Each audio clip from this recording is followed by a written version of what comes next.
नमस्कार मंडळीनो. मी डॉक्टर अमोल वसंतराव दिवसकर. मी सध्या Ashtavinayak hospital and ICU doctor lane Nanded इथे कार्यरत आहे. मी इथे फिजिशियन अँड इंटेन्सिव्हिस्ट म्हणून ओपीडी आणि आयसीयू माझे इथे चालू आहे. आज आपण प्रामुख्याने मित्रांनो, आज आपण प्रामुख्याने आम्लता, ज्याला आपण ऍसिडिटी असे म्हणतो, याविषयी थोडक्यात जाणून घेणार आहोत. आपल्याला माहित आहे आम्लता आणि ऍसिडिटी म्हणजे काय.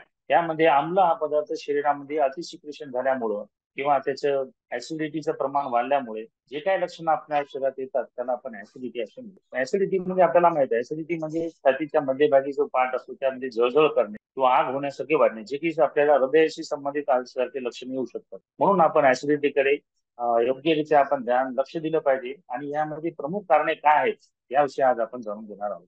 ऍसिडिटीचे प्रमुख कारणे जर आपण जाणून घ्यायला गेलो तर यामध्ये आपण तीन पार्टमध्ये डिवाइड करू शकतो. तर आपण हरी, वरी आणि करी. हरी म्हणजे आपण म्हणतो की कोणतीही गोष्ट आपण एकदम गडबडीमध्ये करणे, गोंधळमध्ये करणे किंवा स्ट्रेसफुल वातावरण करणे, यामध्ये जर आपल्या शरीरामध्ये जे हार्मोन सिक्रेशन वाढते त्यामुळे आपल्याला ऍसिड सिक्रेशन वाढते आणि त्यामुळे आपल्याला ऍसिडिटी होऊ शकते.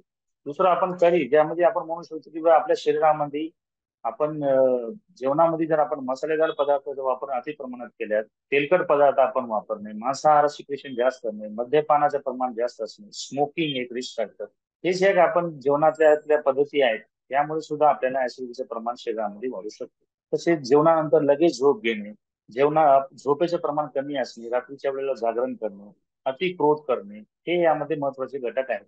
आणि वरी जे म्हणतो की आपण जास्त प्रमाणात विचार करणे, स्ट्रेसफुल वातावरणामध्ये राहणे, झोपेचं प्रमाण कमी करणे, मोबाईलचा वापर जास्त करणे, या काही गोष्टी आहेत की ज्यामुळे आपल्या शरीरामध्ये ऍसिडचे सिक्रेशन वाढू शकते किंवा ऍसिड एंटिंग टाइम जे आहे कमी झाल्यामुळे आपल्या शरीरात ऍसिडचे सिक्रेशन, ऍसिड आणि बॉडी ज्या आतड्यांचा कॉन्टॅक्ट आहे जास्त वाढल्यामुळे आपल्या शरीरामध्ये अल्सर होऊ शकतात. ते यामुळे ऍसिडिटी वाढू शकते. हे प्रामुख्याने ऍसिडिटीची कारणे आहेत.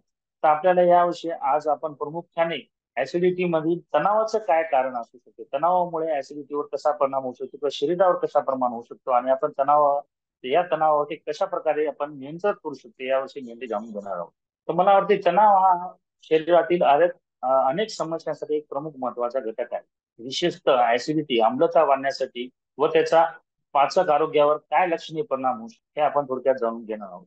प्रथमतः आपण जाणून घेऊ तर आतडी आणि मेंदू यामध्ये संबंध काय आहे की जे तणावाशी कारणीभूत आहे. आतडी आणि मेंदू हे एकमेकाशी द्विदिशात्मक म्हणजे दोन्हीरित्या आपण नर्व्हद्वारा कनेक्टेड असतो. तर यामध्ये द्विदिशात्मक संवाद साधता येतो आतडी आणि मेंदूमध्ये. तर तणाव यामध्ये या संवादामध्ये व्यत्यय आणू शकतो आणि ज्यामुळे जठरी कार्यात बदल येऊ शकतो आणि आम्लता वाढू शकते.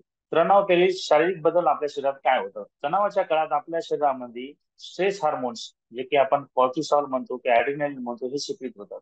यामध्ये काय होते, यामुळे जठरातील आम्लचे प्रमाण स्त्राव जास्त वाढते व तसेच जठरातील हालचाल सुद्धा जास्त वाढते. आणि या शारीरिक बदलामुळे पोटातील आम्ल हे पदार्थ जास्त प्रमाणात सिक्रिट होते.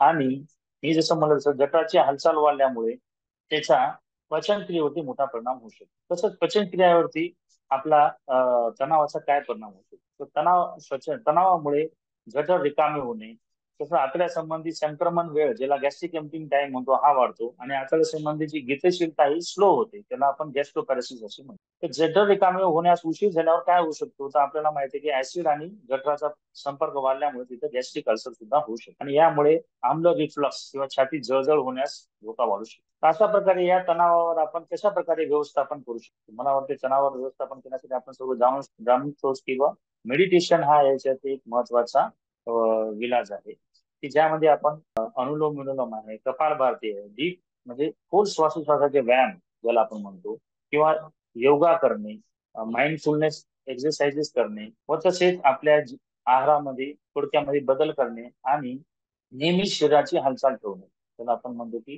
रोज नियमित व्यायाम करणे आणि रोज अर्धा ते पाऊण तास आपण चालणे, हे फार महत्वाचे घटक आहेत. आणि तसेच मी सांगितल्याप्रमाणे पुरेशी झोप घेणे आणि निरोगी कार्य आणि जीवन संतुलित राखणे हे देखील महत्वाचे आहे.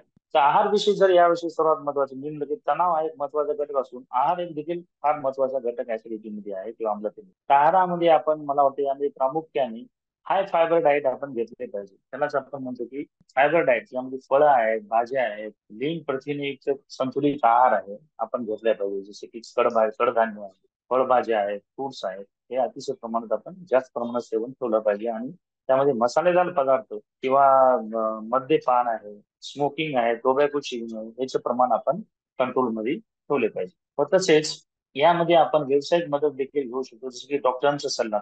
जसं म्हणजे तणाव जर असेल तर पेशंट आपण डॉक्टरांचा सल्ला घेऊ शकतो. त्यामध्ये सायकॅट्रिस्ट आहेत की जे आपल्याला कॉग्निटिव्ह बिहेवियरल थेरपी आहे किंवा समुपदेशनमध्ये त्याला आपण काउन्सिलिंगद्वारे या तणावावर आपण कंट्रोल आणू शकतो आणि योग्यरित्या आपण जे काही मेन कारण आहे ऍसिडिटीचं तणाव, यावरती आपण योग्यरित्या कंट्रोल करू शकतो. अशा प्रकारे मला वाटते ऍसिडिटी हा एक महत्वाचा घटक आहे की ज्यामुळे आपल्याला हार्टबर्न आणि आपल्या शरीरामध्ये छातीमध्ये जळजळ होणे, जे की हृदय अटॅक असलेलं सदृश लक्षण आपल्याला जाणू शकतात. त्यामुळे ऍसिडिटीकडे आपण दुर्लक्ष केले नाही पाहिजे. या ऍसिडिटीमुळे शरीराच्या आतील भागावर सुद्धा परिणाम होऊ शकतो, जे की तणतणाव वाढणे, डोके दुखणे, शरीरामध्ये थकवा निर्माण होणे, आपली पचनक्रिया कमजोर होणे, ही लक्षणं ऍसिडिटीमध्ये येऊ शकतात. म्हणून आपल्याला मला वाटतं की ऍसिडिटी कंट्रोल जर आणायचे असेल, आपल्या जीवनामध्ये आपण बदल केले पाहिजे.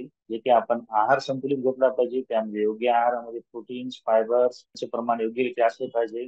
तेलाचे प्रमाण आहे, मद्यपान आहे, स्मोकिंग आहे, टोबॅको आहे, याचे प्रमाण आपण योग्यरित्या कमी प्रमाणात केले पाहिजे. आणि मी म्हणलं तसं तणाव हा एक महत्वाचा घटक ऍसिडिटीचा असल्यामुळे त्यामध्ये आपण योगा करणे, तसेच मेडिटेशन, मी म्हणेल मेडिटेशन एक फार महत्वाचं आहे की ज्यामुळे अनुलोम विलोम आहे, कपालभाती आहे, श्वासोच्छवासाचे व्यायाम आहे. पण एवढे होऊन सुद्धा जर आपला तणाव कमी होत नसेल तर मला वाटते आपण वर्क बॅलन्स, आपलं जे वर्क बॅलन्स आहे त्यावर सुद्धा संतुलित आपण ठेवलं पाहिजे. आणि जर हे तणाव जर कंट्रोल होत नसेल तर आपण योग्यरित्या आरोग्य मित्र किंवा डॉक्टर, ज्याला सायकॅट्रिस्ट म्हणतो, यांचा आपण सल्ला घेऊन त्या तणावावरती योग्यरित्या नियंत्रित केलं पाहिजे, जेणेकरून आपण ऍसिडिटीवरती योग्यरित्या कंट्रोल ठेवू शकतो आणि आपला तणाव कंट्रोल करून ऍसिडिटी सुद्धा आपण योग्यरित्या नियंत्रित करू शकतो. मला वाटते याविषयी थोडे बोलून माझे 2 शब्द सांगितले. धन्यवाद. तणाव हा एक महत्वाचा ऍसिडिटी घटक असून देखील दुसरे पण यासाठी मेन कारण आहे की आपली जीवन पद्धती आहे की ज्यामध्ये आपण आपले शारीरिक बदल आहेत किंवा मानसिक बदल आहेत. शारीरिक बदल मध्ये आपण आपले वजन कमी करणे, नियमित व्यायाम करणे आणि तसेच आपल्या मानसिक आजार, जे ताणतणावाचं वातावरण आहे, त्यापासून आपण आपल्याला दूर ठेवलं पाहिजे, जेणेकरून आपली ऍसिडिटी योग्यरित्या कंट्रोल करण्यात येईल. तसेच यामध्ये काही मेडिसिनचा देखील आपण वापर करू शकतो. त्यामध्ये की ओमेप्रिझॉल आहे, इस्मोप्रिझॉल आहे, यासारखी औषधी आपण काही दिवस या औषधीचा वापर करून 2 ते 4 हफ्ते, 2 to 4 वीक्स आपण ही मेडिसिन डेली रिकामी पोटी घेऊन आपण ऍसिडिटीवर कंट्रोल आणू शकतो. पण मला वाटतं यामध्ये मेनली आपलं लाईफस्टाईल मॉडिफिकेशन हा एक फार महत्वाचा घटक आहे.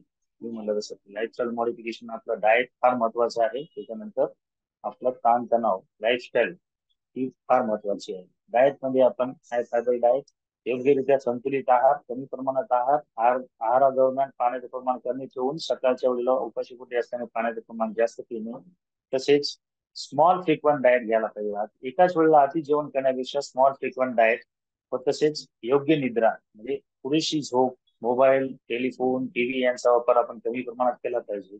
व तसेच यावरती आपल्याला जर कंट्रोल होत नसेल तर आपण डॉक्टरांचा सल्ला घेऊन, मानसोपचार तज्ञाचा सल्ला घेऊन ताणतणाव जो आपला आहे, तणावाचं जीवन जे आहे आपलं, त्यावरती आपण योग्यरित्या नियंत्रण करू शकतो, जेणेकरून या ऍसिडिटी कंट्रोल करण्यासाठी व त्यामुळे शरीरावर जे आपले बदल होतात ऍसिडिटीमुळे, ते आपण बदल योग्यरित्या कंट्रोल करण्यासाठी आपल्याला मदत होऊ शकते. थोडक्यात मित्रांनो, मला सांगू इच्छितो की बा ऍसिडिटी मध्ये तणाव हा एक फार महत्वाचा घटक आहे की ज्याकडे आपण नेहमी दुर्लक्ष करतो. आपण नेहमी मेडिसिन घेतो, पण आपण तणाव ही जी गोष्ट आहे ते मेन कारण ऍसिडिटी आहे, याकडे आपण दुर्लक्ष करतो. त्यामुळे मला वाटते आपण हे मी सांगितलेले बदल जर आपण अवलंबला तर योग्यरित्या आपण ऍसिडिटीवरती किंवा आम्लतेवरती नियंत्रण आणू शकतो आणि यापासून आपल्याला दूर राहण्यास मदत होऊ शकते.